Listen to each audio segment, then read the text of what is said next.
Hari ini kita coba pantau tadi dan saya mendapatkan beberapa informasi pertanyaan dari kawan-kawan yang kiranya kita bisa diskusikan. Mohon izin kita langsung saja. Pertama dari Instagram, ada akun, saya mungkin tidak sebutkan akunnya ya, yang langsung saja saya bacakan. Assalamualaikum, waalaikumsalam warahmatullahi wabarakatuh. Semoga Allah muliakan yang bertanya ini dan Anda semua. Ustaz, tolong penjelasan tentang larang mencukur kuku dan rambut itu bagi sahibul kurban atau hewan yang akan dikurbankannya. Baik, persoalan ini agak baiknya kita merujuk dulu pada keterangan Nabi SAW dalam hadis-hadis yang populer terkait dengan persoalan ini, sehingga dari situ kita bisa mendapatkan pemahaman yang utuh. Ini diantara sebaran hadis terkait dengan pertanyaan dimaksud yang bisa ditemukan dalam kitab-kitab hadis yang kita sekarang bisa dapati dan mudah untuk dikaji. Ini ada di kitab Sahih Muslim, ya, Sahih Muslim di nomor hadis 1977. Kemudian rawinya itu sahabat Sa'id, ya, Ibnu Al-Musayyab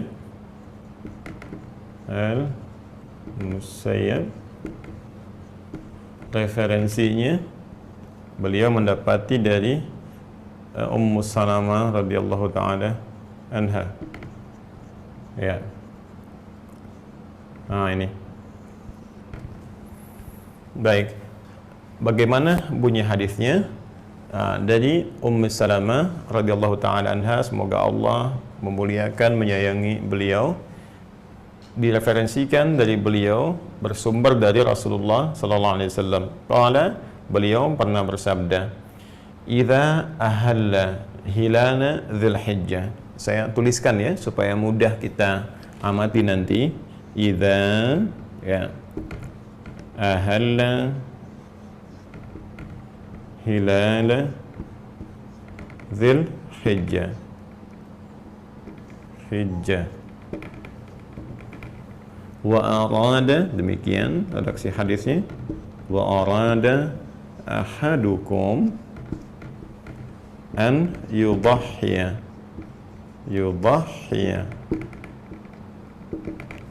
fala yamassa, redaksi pertama begini, fala yamassa, redaksi keduanya falyumsik,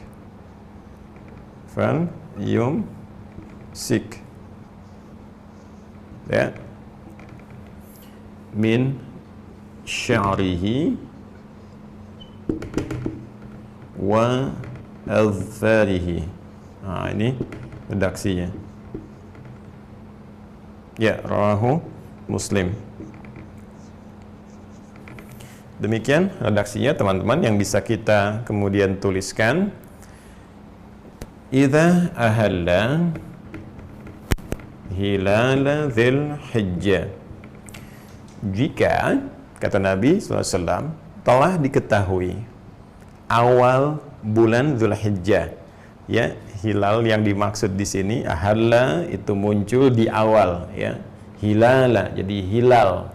Jadi hilal yang muncul menandakan tibanya awal waktu di hari baru, bulan baru. Itu yang kemarin telah kita bahas, ya.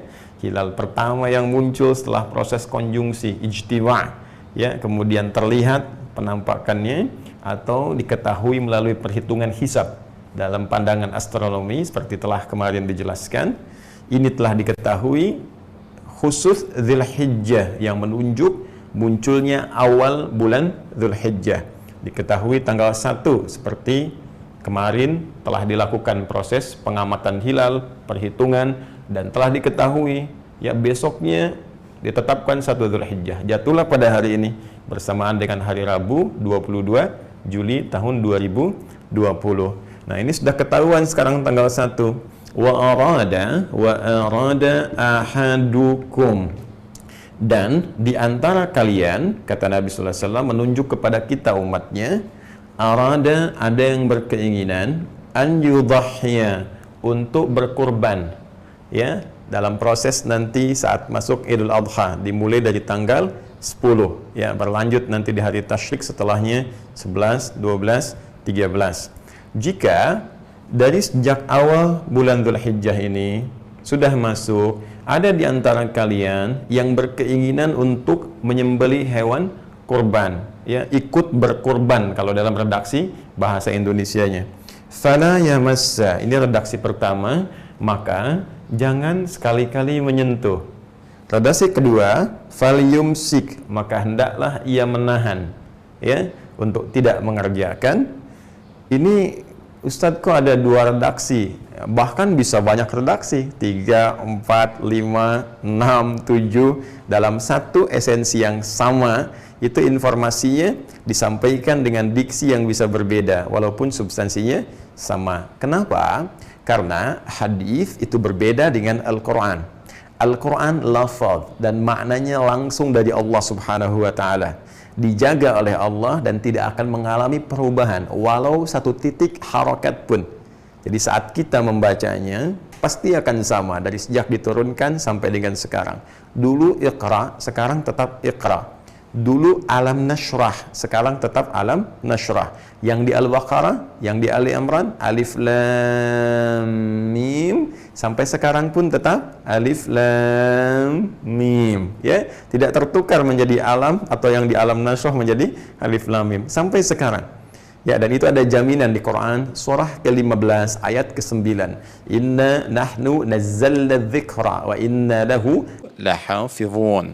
Sungguh kami yang telah menurunkan Al-Quran sebagai pengingat untuk mendekatkan diri kepada Allah, dan kami jamin, kami sendiri, kata Allah. Jadi kalau ada redaksi kami, ingat ta'zimun nafsi, ta'zimu sya'ni, menunjuk keagungan Allah Subhanahu wa Ta'ala dan keistimewaan informasi yang akan disampaikan.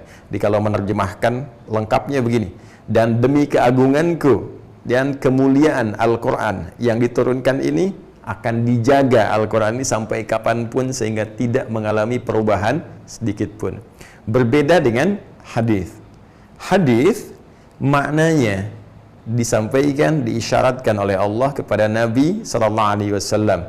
Kalimatnya sederhana ketika Allah berfirman di surah An-Najm itu, "Wa ma yantiqu 'anil hawa in huwa illa wahyu yuha." Nabi sallallahu alaihi wasallam ketika memberikan arahan, pedoman hidup yang disampaikan, ditunjukkan oleh beliau, diucapkan di lisan mulianya, bukan bersumber dari nafsunya tapi bimbingan dari Allah Subhanahu wa Ta'ala.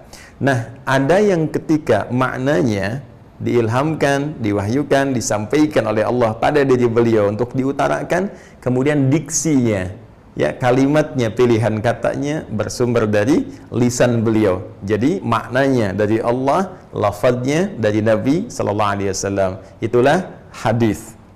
Saya ulang, itulah hadis. Jelas ya? Jadi hadis kadang bisa berbentuk penjelasan dari Al-Quran yang kemudian lafaz dan maknanya langsung dari Allah. Contoh misalnya, ya, Allah memberikan perintah wa aqimus shalah, tunaikan salat. Maka bagaimana kemudian detailnya dijelaskan kepada kita? Maka Nabi memberikan penjelasan. Seperti di hadis Muslim nomor hadis 397 itu, ketika Nabi SAW memberikan penjelasan kepada sahabat Khalad bin Rafi' Az-Zuraiqi, kata beliau, disampaikan, pertama, jika kamu idza qumta ila shalah, ingin menunaikan salat dengan sempurna, maka pertama adalah asbighul wudu, sempurnakan wudu, thumma istaqbilul qiblah, menghadap ke arah kiblat. Nah, ini kalimat-kalimat Nabi ini disebut hadis karena lafadznya dari Nabi tapi petunjuknya dari Allah Subhanahu wa Ta'ala. Pun demikian dengan persoalan kurban, turun ayat misalnya Quran surah ke-22 ayat ke-34, walikulli ummatin ja'alna mansakan liyadhkuru ismallah ala ma razaqahum min bahimatil an'am. Dan di setiap umat kami berikan tata caranya untuk beribadah, ya, Di antara ibadah ini dengan berkurban yang tujuannya untuk mengingat seluruh karunia-karunia yang telah Allah anugerahkan kepada setiap hamba. Di antara karunia itu ada yang berupa binatang ternak yang bisa dikorbankan, dan dengan kurban itu bisa mengingat Allah Subhanahu wa taala. Teknisnya bagaimana? Ketika akan berkurban, kapan waktunya, seperti apa caranya, maka muncul di antaranya hadis ini. Cuma ingat, ketika Nabi Sallallahu Alaihi Wasallam menyampaikan hadis ini, kan belum tentu yang dengar itu satu orang, ya kan? Ada 2 orang, 3 orang, 4 orang, 5 orang. Saya sekarang menyampaikan informasi kepada Anda bahwa Ustadz Adi Hidayat mulai saat ini membuka satu line khusus untuk tanya jawab, ya, question and answer. Jadi Anda bisa bertanya, terus kita diskusikan, kami menyampaikan jawaban dari referensi-referensi tertentu. Nah, ketika saya sampaikan ini, saya katakan, tolong teman-teman share dengan yang lain ya. Baik, saya ingin tanyakan, dari sekian yang menyimak kata-kata saya tadi, bisakah Anda mengemas diksi yang sama seperti yang saya ungkapkan? Belum tentu kan? Karena zaman dulu, ya, zaman Nabi, Anda bisa bayangkan, itu kan belum ada IG, ya, belum ada YouTube, belum ada Facebook, belum ada rekaman. Kalau sekarang Anda bisa ambil potongan videonya, Anda share seperti Anda dengar dari saya. Anda cukup kasih narasi sedikit, ini pesannya. Tapi kan zaman dulu tidak. Ya, sekarang saja yang bisa seseorang mengambil video misalnya menyampaikan, itu narasinya bisa berbeda satu dengan yang lain.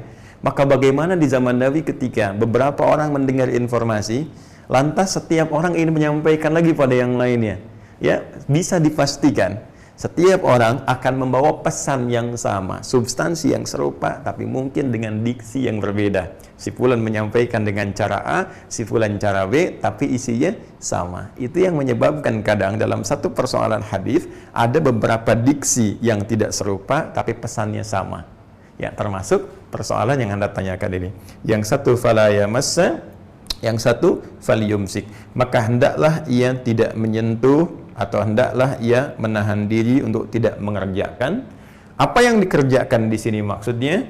Min sya'rihi, untuk mencukur, ya, rambutnya, wa adharihi, dan kuku-kuku yang melekat di jemarinya. Jadi tidak mencukur rambutnya. Ingat, rambut ini ya segala yang melekat tumbuh di badan kita. Awas, ingat ya. Jadi bukan hanya di kepala, ya, di bagian tubuh tertentu ada rambut juga. Di ketiak misalnya ini ada rambut, bukan bulu ya. Ingat, kalau bulu pada hewan, ya, bulu ayam, gitu kan? Nah, bulu angsa, bulu unta, gitu kan? Nah, kalau kita rambut, ya, teman-teman sekalian, ingat ya, rambut. Kemudian dan tidak memotong kuku yang melekat di jemari-jemari kita. Nah, sekarang pertanyaannya, apakah ini yang dimaksud kepada hewannya atau manusianya sahibul korban? Orang, ya kan? Atau hewan? Karena memang dua tafsiran ini ada. Ada yang menafsirkan hewannya, maksudnya hewan, ya. Jangan potong kuku-kuku di hewannya, jangan potong, jangan cukur bulu-bulunya, ya. Kenapa? Ada yang beralasan supaya sempurna keadaan hewannya sehingga tidak menjadi cacat atau aib tertentu. Ada yang beralasan supaya hewan ini nanti sempurna di akhirat, ya, pahalanya, dan demikian-demikian. Kemudian ada juga yang menyampaikan pendapat yang dimaksud terkait orangnya. Jadi jangan mencukur rambut yang melekat di tubuh kita, manusianya sahibul korban pun demikian, dengan kuku jangan potong yang menempel di jemarinya. Saya, Adi Hidayat, secara pribadi setelah menganalisis riwayat-riwayat ini, ketersambungan juga dengan pendapat-pendapat para ulama, didukung dengan dari tinjauan rasionalitas yang mengacu pada dialektikanya, keterangan tekstual dari segi pendekatan bahasa nabinya, nampaknya yang terlihat lebih kuat ini mengacu kepada orangnya. Jadi yang dimaksudnya, jika ada di antara kita yang memang sudah ingin berkurban dan ini sudah niat, teman-teman sekalian, hewan sudah dipesan, ya, jadi bisa jadi niat ini tumbuh mungkin di hari pertama, ya kan? Sudah ada, mungkin hari kedua, mungkin ada yang tunggu dulu untuk ada anggarannya, baru nanti diputuskan begitu masuk hari kelima, nah, baru keluar itu kan. Misalnya anggaran sudah ada, tiba-tiba langsung datang, entah itu di pihak pengelola di DKM atau langsung datang ke tempat pembelian hewan, kan? Intinya di tanggal Anda memutuskan untuk berkorban itu dan anggaran telah disiapkan, terjadi kemudian transaksi secara syar'i, pembelian diserahkan atau datang ke DKM tertentu untuk ijab kabul, atau misalnya niat dengan catatan anggaran sudah disiapkan, ya, walaupun belum didapatkan, misalnya gajian tanggal sekian, gajian baru tanggal 5 nih, tapi pengen korbannya sudah ada dan memang sudah dialokasikan untuk itu sejak tanggal 1, maka aturan ini berlaku dari tanggal 1-nya. Jika keinginan korbannya baru muncul tanggal 5, ya, karena misalnya ada masuk harta tertentu baru dapat, alhamdulillah, tiba kemudian pengen korban, maka tanggal 5 itu berlaku hukum ini. Ya, tidak menyentuh dulu, jangan potong dulu seluruh kuku yang melekat di jemarinya, kaki bawah sampai dengan di tangannya, dan juga rambut yang melekat di seluruh tubuhnya tidak dicukur terlebih dahulu sampai nanti hewan kurban yang tadi telah disiapkan disembelih. Nah, dari mana dasar penguatan pada pendapat ini? Pertama, teman-teman sekalian, ini kita melihat dulu dari asal riwayatnya. Kalau kita gali di hadis Muslim ini, di hadis Muslim kan biasanya satu persoalan tidak menyendiri. Jadi diterangkan dulu kaidah umumnya atau hukum umum, lalu dijelaskan. Makanya di kitab hadis Muslim tuh ada beberapa yang di bawahnya ada catatan bintang 1, bintang 2. Nah, itu kadang-kadang penjelasan dari satu hadis atau juga menjelaskan asbabul wurud, ya, sebab-sebab kenapa hadis ini muncul. Kalau Anda kaji lagi di bab ini di hadis Muslim, lihat kemudian ada kisah, ya, di antaranya kenapa nanti ini disampaikan dirujuk kepada orang pertama dari Sa'id ibnul Musayyab. Ada kasus beberapa orang sahabat itu sepeninggal Nabi Sallallahu Alaihi Wasallam, mereka saat akan mendekat ke tanggal 10 Dzulhijjah mulai bersih-bersih, ya, bersih-bersih. Kalau kita di toilet umum lah gitu, nah ada yang mulai cukur-cukur, ya, mulai cukur-cukur, bersih-bersih. Ada satu orang yang ingat, ya, tentang hadis ini yang disandarkan pada Sa'id ibnul Musayyab radhiyallahu taala anhu.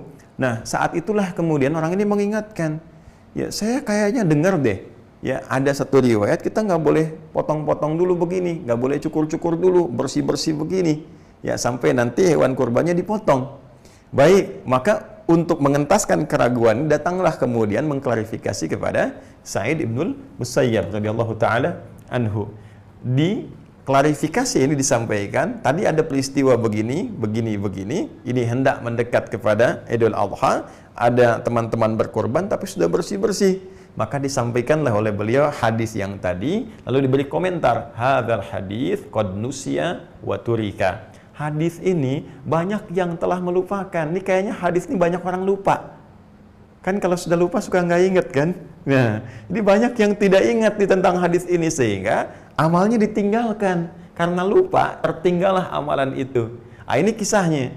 Jadi ternyata dari keterangan ini bukan menunjuk kepada hewan, tapi menunjuk kepada orang. Karena peristiwa tadi dikomentari oleh Sa'id ibnul Musayyab tentang hadis ini. Ini loh ada referensi, kata beliau, dari Nabi, keterangannya didapatkan dari Ummu Salamah radhiyallahu taala anha. Lalu kemudian diterangkan maknanya. Cuma banyak orang yang sudah tidak mengetahui tentang keutamaan amalan ini karena tidak ingat hadisnya.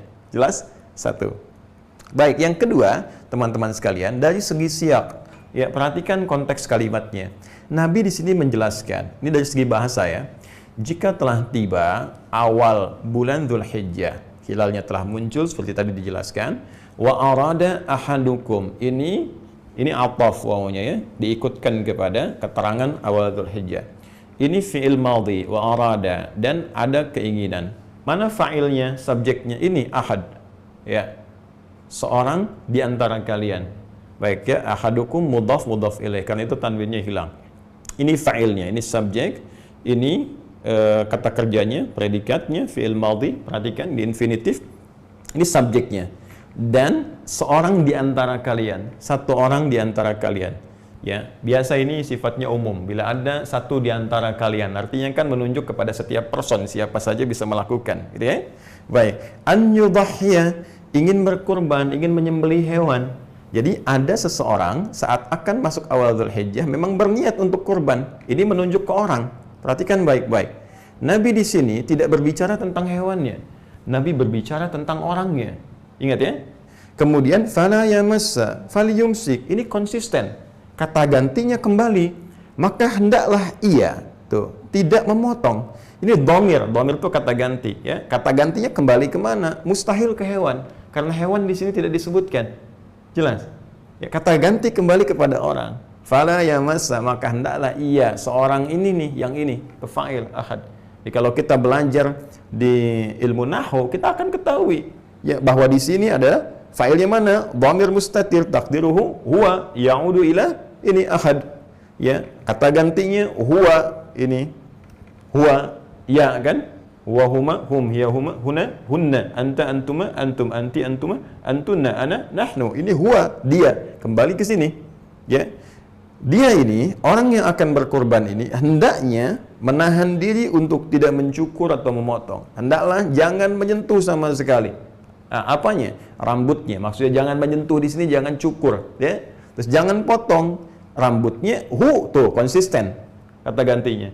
Ya, min sya'rihi, hi, ini ke huwa.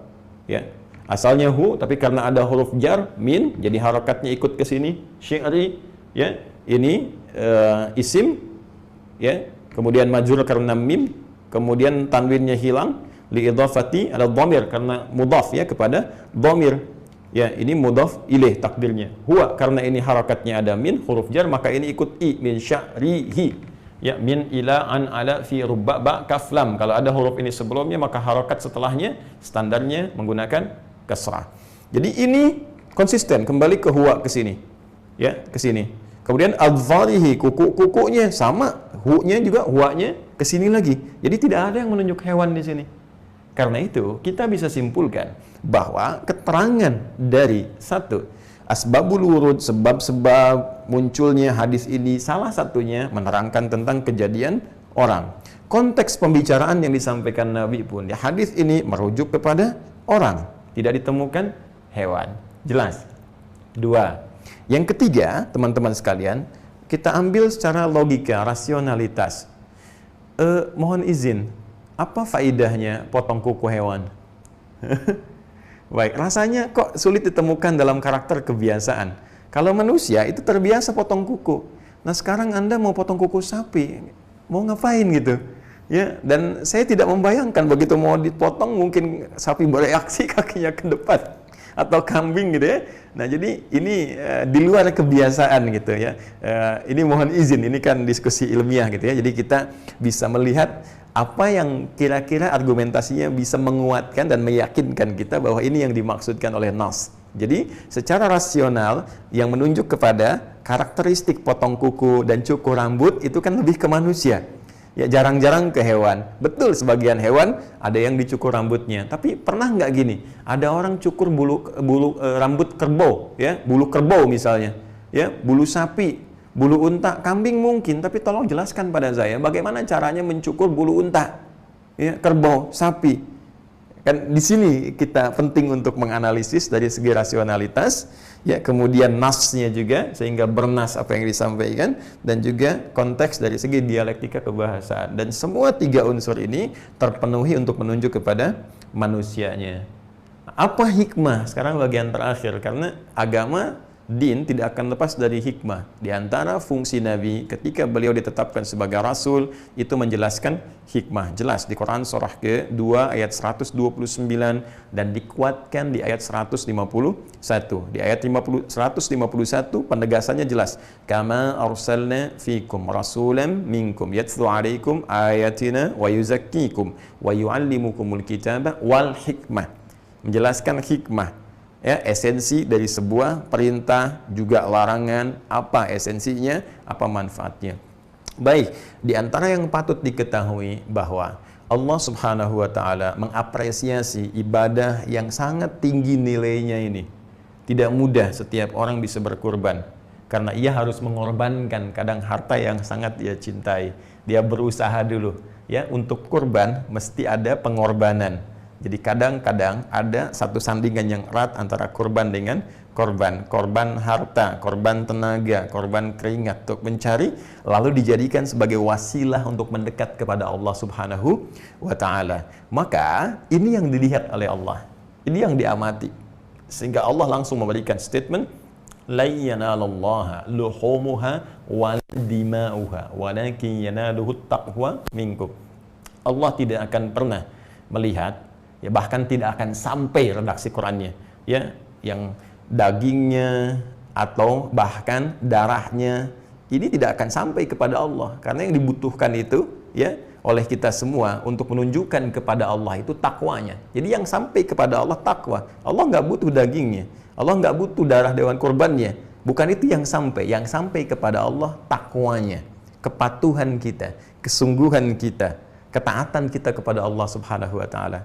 Dan dengan ketaatan ini, ketika takwa kita hadirkan dan cinta Allah datang kepada kita, karena semua amalan yang dikerjakan di bulan-bulan Dzulhijjah ini di awalnya menjadi amalan yang dicintai. Tadi saya tegaskan di pembuka talim kita pada hari ini, kan, ketika cinta Allah diturunkan kepada orang yang melakukan amalan takwa ini, maka yang pertama Allah berikan kepada orang yang dicintainya, hamba yang dicintainya, adalah ampunan dosa. Jadi kalau Allah cinta pada seorang hamba, itu bukan dikasih dunia, dunia terlampau kecil, tapi yang diberikan pertama kali adalah ampunan dari dosa-dosa. Kaidah ini ditemukan di Quran surah ketiga Ali Imran ayat 31. Qul in kuntum tuhibbunallaha fattabi'uni yuhibbukumullah. Apa yang terjadi setelah yuhibbukumullah? Wa yaghfir lakum dzunubakum. Ketika Allah mencintai kalian, ya Allah langsung menyampaikan, maka yang pertama diberikan mengampuni seluruh dosa-dosanya. Teman-teman sekalian, mohon izin, dari sekian lama kita hidup, sejak mulai balik sampai detik ini, berapa banyak kesalahan kita kerjakan, dosa kita lakukan. Bukankah elemen tubuh yang paling utama yang mungkin terjadi untuk melakukan dosa adalah tubuh-tubuh terluar kita yang kita gunakan? Itu kan mata untuk melihat, ya, lisan untuk bicara, telinga mendengar, tangan meraba sampai ke ujung kaki. Berapa banyak bersentuhan dengan dosa? Ya, nah ini ada peluang Allah ingin gugurkan seluruh dosa-dosanya jika ia mau kembali kepada Allah untuk bertobat, untuk tunduk, untuk pasrah. Di antara wasilahnya dengan berkorban. Apresiasinya, Allah akan berkenan dengan izinnya mengampuni seluruh dosa-dosa dari ujung rambut kepalanya sampai ujung kuku di kakinya. Karena itu, jangan pisahkan dulu ini. Khawatir di kuku ini pernah menjadi saksi dari maksiat yang pernah dikerjakan oleh tangan. Kemudian sebelum tiba ampunan itu terpisah ini, ya, dari jemari tangannya, belum diistighfari, ya. Khawatirnya dosa sudah diampuni, tapi karena terpisah dia menjadi saksi di akhirat nanti. Karena nanti saat hisab ada suasana dalam riwayat, ada yang langsung diberi syafaat, ditutup semua. Tutup semuanya karena ketakwaannya, ya, nanti yukaffir anhu sayyi'atihim, ya, dihapuskan oleh Allah segala kesalahannya, tutup habis. Jadi nggak dibuka, kemudian langsung yang baik-baiknya muncul. Ada yang kedua, hisabnya dibuka, ditunjukkan, disaksikan salah, cuma diampuni dengan rahmat Allah, diampuni dia. Dan yang ketiga, ditampakkan semuanya, dihisab dia di situ karena belum sempat bertobat, kemudian dihisab dan ditutup dengan amal solehnya. Jika mampu menutup, soleh, baik dia muaranya. Jika tak mampu tertutup, ada bencana yang mungkin akan terjadi. Nah, Allah berkenan melalui petunjuk Nabi-Nya, jangan pisahkan dulu, sehingga ini kita bisa tangisi. Bisa kita istighfari dosa-dosa yang pernah dikerjakan, yang terasa di kulit-kulit kita, yang meresap di rambut-rambut, yang disaksikan kadang-kadang oleh rambut di atas kepala kita sampai ujung kaki, oleh kuku-kuku kita. Tangisi itu, taubati kepada Allah, dan saat hewan itu disembelih, disitulah letak ampunan Allah akan diberikan. Baru kita potong seluruhnya dalam keadaan semua telah baik. Kurang lebih itu hikmahnya. Panjang ya penjelasannya, satu pertanyaan. Ya begitulah kalau kita coba untuk belajar. Saya bisa mengatakan begini dari awal, mungkin hanya butuh 1-2 menit saja. Dah yang dimaksud orangnya, hadisnya ini orang.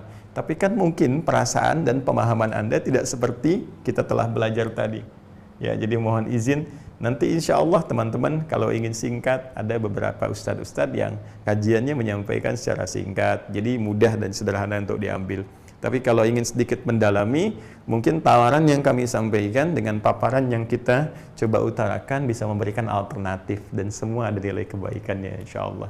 Paham ya? Wallahu ta'ala a'lam bissawab.